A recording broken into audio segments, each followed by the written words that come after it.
Hello दोस्तों, नमस्कार। अभी की सबसे बड़ी खबर आ रही है जहां पर फ्रांस भारत करने वाले हैं बड़ा गेम। चीन की आएगी शामत, परमाणु पनडुब्बियों से ताकतवर होगी अपनी नौसेना। जी हां दोस्तों, साथ ही साथ आपको बताएंगे जहां पर आज इस्तीफा दे देंगे क्या शहबाज शरीफ। साथ ही साथ आपको बताएंगे जहां पर फारूक अब्दुल्ला का प्रधानमंत्री नरेंद्र मोदी जी पर कटाक्ष, कहा आप में दम है तो पाकिस्तान से युद्ध कर लीजिए, हमने नहीं रोका। जी हाँ दोस्तों, बताएंगे किस बात पर यह बात कही गई है, सारी जानकारी आपको बताएंगे। बनेगा वीडियो का अंत तक। और अभी खबरों में आगे बढ़ने से पहले हमेशा की तरह अपने भारत देश, भारतीय सेना और भारत के संप्रभुता अखंडता का दिल से समर्थन करते हैं तो इस वीडियो का भी कर दीजिए लाइक, चैनल कर दीजिए सब्सक्राइब, बेल आइकन दबाइए, साथ ही कमेंट बॉक्स में लिख दीजिएगा जय हिंद। जी हाँ दोस्तों, तो बात करते हैं पहली और सबसे बड़ी खबर की, जहां भारत फ्रांस करने वाले हैं सबसे बड़ा गेम। चीन की आएगी शामत, परमाणु पनडुब्बियों से ताकतवर होगी अपनी नौसेना। जी हां दोस्तों, फ्रांस भारत का गहरा दोस्त है। पिछले दिनों प्रधानमंत्री नरेंद्र मोदी फ्रांस की यात्रा पर गए थे, तब फ्रांस के राष्ट्रपति इमैनुअल मैक्रोन ने उनका भव्य स्वागत किया था। इस यात्रा के बाद दोनों देश और करीब आए थे। साथ ही दोनों देश रक्षा सौदों पर अहम समझौतों पर भी सहमत हुए हैं। इसी बीच खबर है कि भारत और फ्रांस के बीच एक दो नहीं बल्कि 6 परमाणु सबमरीन को लेकर बातचीत की जा रही है। ये खबर चीन की नींद उड़ाने के लिए काफी है। ये 6 परमाणु पनडुब्बियां भारत के नौसैनिक बेड़े में शामिल होती हैं तो भारतीय नौसेना की शक्ति में क्रांतिकारी इजाफा होगा। चीन की हिंद महासागर में बढ़ती अवैध गतिविधियां और पश्चिमी में अरब सागर में पाकिस्तान की चुनौतियों के बीच भारतीय नौसेना को परमाणु पनडुब्बियों की सख्त आवश्यकता है। सूत्रों की माने तो पिछले 4 साल से यह प्रस्ताव सरकार की मंजूरी न मिलने की वजह से अटका हुआ था। इसकी वजह से चुनौतियां काफी बढ़ गई थी। अब इस पर दोनों देशों में बात की जा रही है। जी हाँ, भारत के पास रशिया की अकूला क्लास की परमाणु पनडुब्बी थी जिसे लीज पर लिया गया था। साल 2021 में इसकी लीज भी खत्म हो गई। ऐसे में इस समय नौसेना के पास कोई भी परमाणु पनडुब्बी नहीं है। इस कमी को दूर करने के लिए ही भारत ने फ्रांस के साथ बातचीत शुरू की है। इस बातचीत में उन संभावनाओं को तलाशा जा रहा है जो 6 परमाणु पनडुब्बी का निर्माण करने से जुड़ी हुई है। हिंद महासागर में चीन लगातार चुनौती बनता जा रहा है, कभी अपने जासूसी जहाज तो कभी हिंद महासागर के देशों पर अपने बेड़े बनाने की कुत्सित मानसिकता के बीच भारत को अपनी नौसेना की ताकत और बढ़ाने की आवश्यकता रही है। जी हाँ दोस्तों, ऐसे में फ्रांस से 6 पनडुब्बियों को लेकर बातचीत एक सक्रिय कदम है। ऐसे में अपनी भारतीय नौसेना को ऑल द बेस्ट आप लोग जरूर कहिएगा कमेंट के माध्यम से। चलते हैं अगली खबर की तरफ, जहां पाकिस्तान के प्रधानमंत्री शहबाज शरीफ आज दे सकते हैं इस्तीफा। क्या है बड़ी वजह बता दें। पाकिस्तान के प्रधानमंत्री शहबाज शरीफ आज यानी बुधवार 9 अगस्त को अपना पद छोड़ सकते हैं। पीटीआई की रिपोर्ट के मुताबिक उनके नेतृत्व वाली गठबंधन सरकार पाकिस्तान की नेशनल असेंबली को समय से पहले भंग करने के लिए तैयार है। इस साल के अंत में पाकिस्तान में आम चुनाव होने वाले हैं। इसके लिए गठबंधन वाली सरकार को अतिरिक्त समय चाहिए। संसद के निचले सदन का 5 साल का कार्यकाल 12 अगस्त को समाप्त हो रहा है। हालांकि इसके बावजूद प्रधानमंत्री शरीफ इसे 9 अगस्त को ही भंग कर सकते हैं। इसके लिए वो सबसे पहले राष्ट्रपति आरिफ अलवी से मुलाकात कर सलाह मशविरा करेंगे। अगर राष्ट्रपति उनकी सलाह मानने में टाल मटोल करते हैं तो पीएम के फैसले के 48 घंटों के भीतर संसद भंग कर दी जाएगी।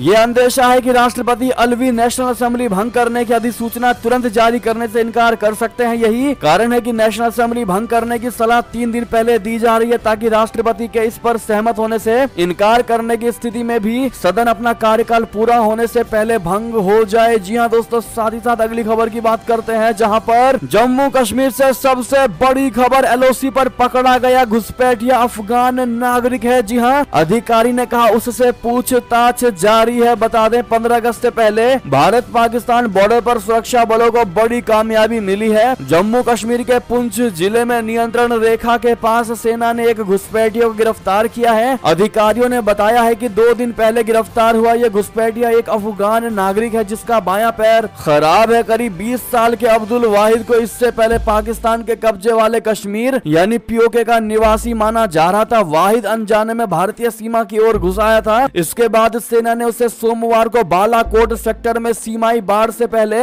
डाबी बसूनी गांव में पकड़ा था। पुलिस के एक अधिकारी ने कहा कि वाहिद को मंगलवार देर रात को पुलिस के हवाले कर दिया गया और वो अफगानिस्तान का नागरिक है। उससे पूछताछ जारी और भारतीय सीमा में घुसने की उसकी मंशा के बारे में पता लगाया जा रहा है। अधिकारी ने कहा है कि उसके पास से कुछ भी आपत्तिजनक सामग्री बरामद नहीं हुई है। साथ ही साथ दोस्तों एक और खबर आपको बता दें जहां अफगानिस्तान की तालिबान सरकार का शहबाज शरीफ को मुंहतोड़ जवाब, कहा आतंकवाद केवल पाकिस्तान में ही है। जी हां, तालिबान शासन आने के बाद अफगानिस्तान ने पहली बार पाकिस्तान को लिखित में मुंहतोड़ जवाब दिया है। जी हां दोस्तों, पाकिस्तान द्वारा मुखर होकर उनके देश में आतंकी घटनाओं के लिए अफगानिस्तान को जिम्मेदार ठहराया गया था। इस पर तालिबान सरकार ने पूछा कि पाकिस्तान को यह जवाब अपनी सीमाओं के अंदर ही तलाशना चाहिए कि आतंकवाद केवल पाकिस्तान में क्यों बढ़ा है। कहा यह गया है कि धार्मिक विद्वानों पर होने वाले हमलों के संबंध में पहले ही जानकारी दी गई थी, लेकिन कोई कदम नहीं उठाया गया। 2 दिन पहले उत्तरी वजीरिस्तान में दौरे पर पहुंचे पाकिस्तानी सेना के जनरल असीम मुनीर ने अफगानिस्तान प्रायोजित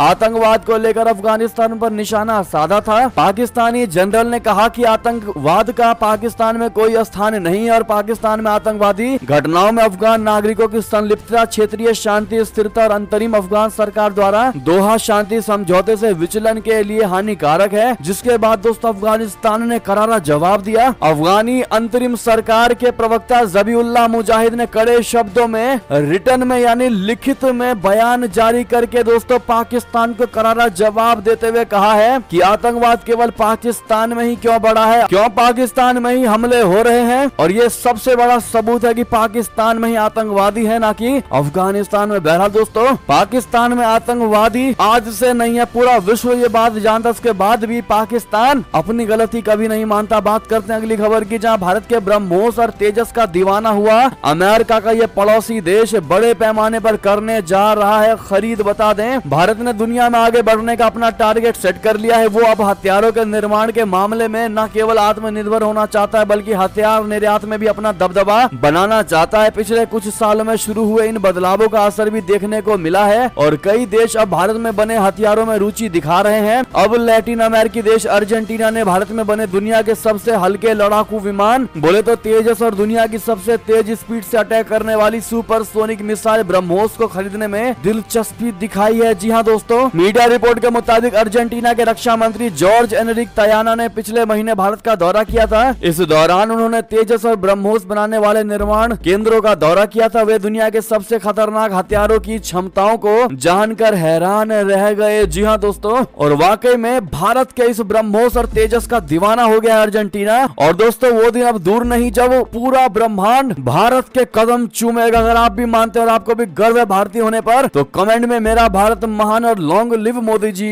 जरूर कह दीजिएगा। चलते हैं अगली खबर की तरफ, जहां ताइवान सीमा में फिर गरजे चीन के युद्धक विमान, दोनों देशों में टकराव और बढ़ने के आसार। जी हां, चीन अपनी विस्तारवादी नीति के चलते अब और आक्रामक नजर आ रहा है। ताइवान मीडिया के अनुसार मंगलवार को चाइना के 5 युद्धक विमान ताइवान की सीमा के पास से गुजरे हैं। साथ ही 11 सैन्य विमानों को भी देखा गया है। ऐसे में चाइना और ताइवान के बीच टकराव के आसार बनते दिखाई दे रहे हैं। ताइवान की रिपोर्ट में कहा गया है कि चाइना के जहाजों और सैन्य विमानों को मंगलवार सुबह देखा गया। ताइवान के रक्षा मंत्रालय ने एक बयान जारी करके बताया है कि चीन की सेना के पनडुब्बी रोधी युद्धक विमान ने ताइवान के वायु सीमा के दक्षिण पश्चिम क्षेत्र में उड़ान भरी। हालांकि उन्होंने ताइवान की सीमा में प्रवेश नहीं किया। ताइवान ने भी अब चीन की आक्रामक नीति का जवाब देने के लिए अपनी सीमा की सुरक्षा के लिए अपने जहाजी बेड़े और मिसाइल प्रणाली को तैनात कर दिया है। बता दें कि चीन ने इस साल 57 बार ताइवान की सीमा के पास उड़ान भरी है, जिससे दोनों देशों के बीच लगातार टकराव की स्थिति बनी हुई है। बता दें पिछले सप्ताह अमेरिका ने ताइवान से चाइना के तनाव को देखते हुए ताइवान को सैन्य सहायता देने का फैसला किया था। जी हाँ दोस्तों, साथ ही साथ अगली खबर की बात करें,